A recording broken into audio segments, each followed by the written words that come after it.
used to think that Henri Matisse was, you know, a bit too French, frothy, a bit shallow. All the fabrics, decorative, lots of lovely colours, ornamental, a bit slight, not terribly relevant. The languid nudes lying around not doing very much. And I didn't think he had a great deal to tell me about how to paint.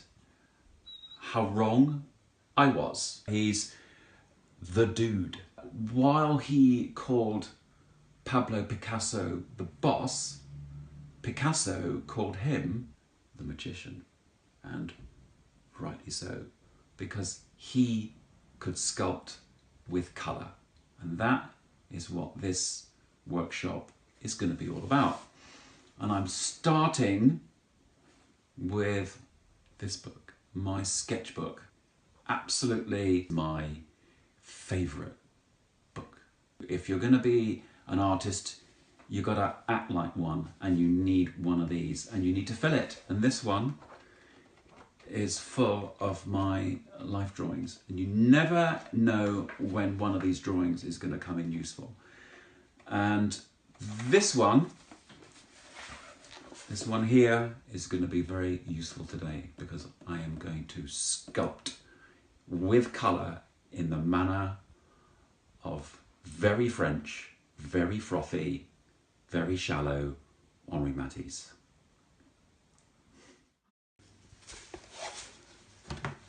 Okay, we need to familiarise ourselves with the subject, and we do that by drawing.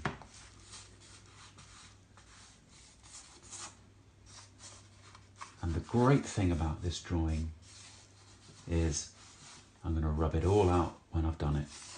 So that means I don't have to worry about making a complete cock-up of it.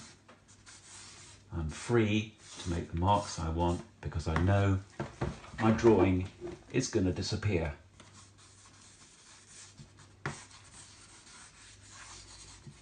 And this also helps you to be less precious about what you're doing. Why ever not?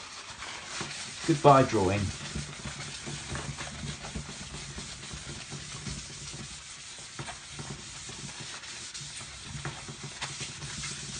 And now we start again.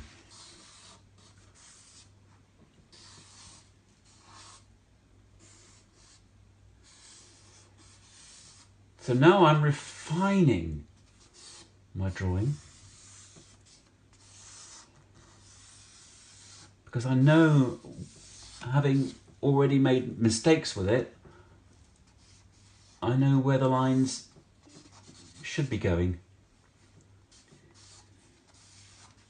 And what I'm attempting to do here is what Matisse did over and over again in his own work, which is to arrive at the simplest forms I possibly can. And I do that by repeating and repeating the drawing and rubbing it out over and over again. Trying to use fewer and fewer lines as I go. And in the end, my final drawing will just have 3 or 4 lines, and they'll all be wonderful.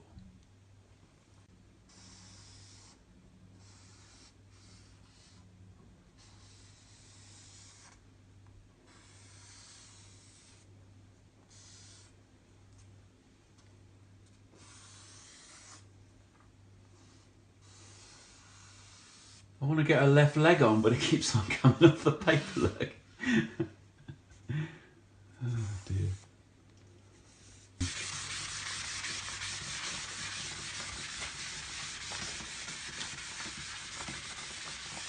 So now I think I've got the drawing down to the few marks I want.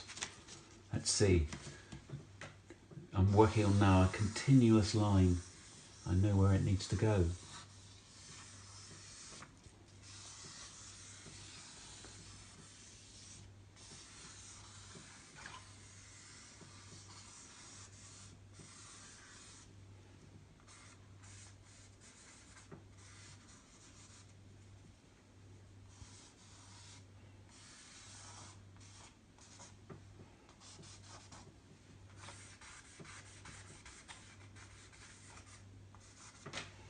Now I'm ready to transfer my idea to canvas.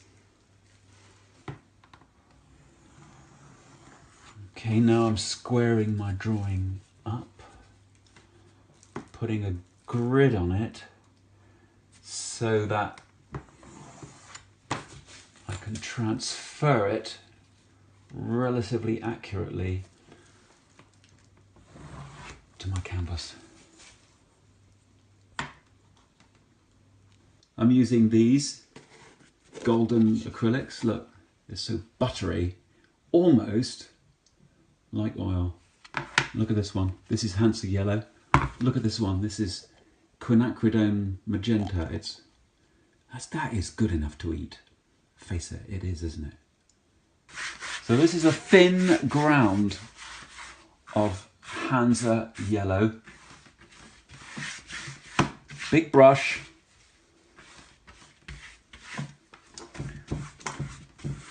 Bright yellow so that my colours will pop.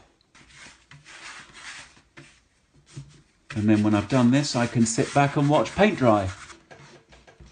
So I've squared my board up, I've got my drawing transferred onto it.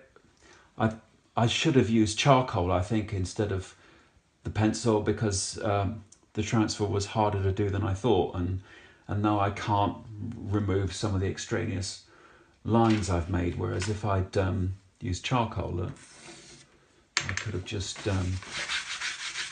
wiped that off much more easily.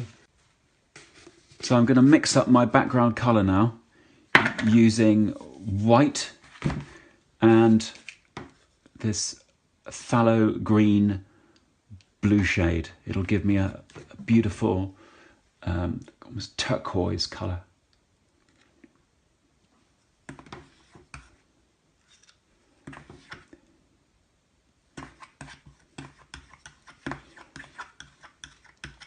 And most paintings are ruined, in my opinion, because the artist hasn't used enough paint. So you need loads more than you think. Well, actually do it this way. Mix up as much paint as you think you need, and then mix up twice as much as that, and you still won't have enough.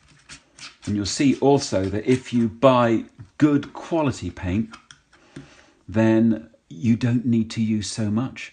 You saw how I didn't put very much of the phthalo green in this, and yet I've got a really lovely, strong colour to work with.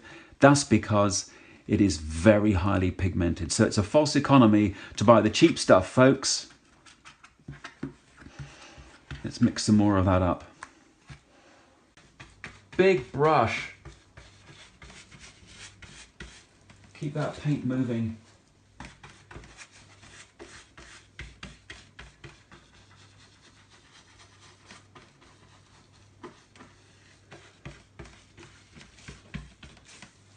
And see how blue the green looks against the yellow.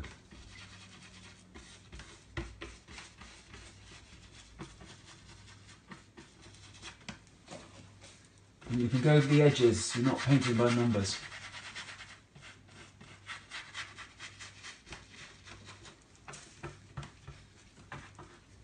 Work big, work broad. You just want to have some idea of how the finished thing is going to be, and you're not going to do that if you start in the top left corner and track like a snail to the bottom right.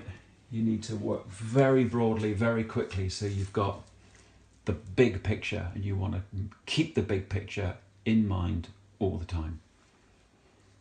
That's good.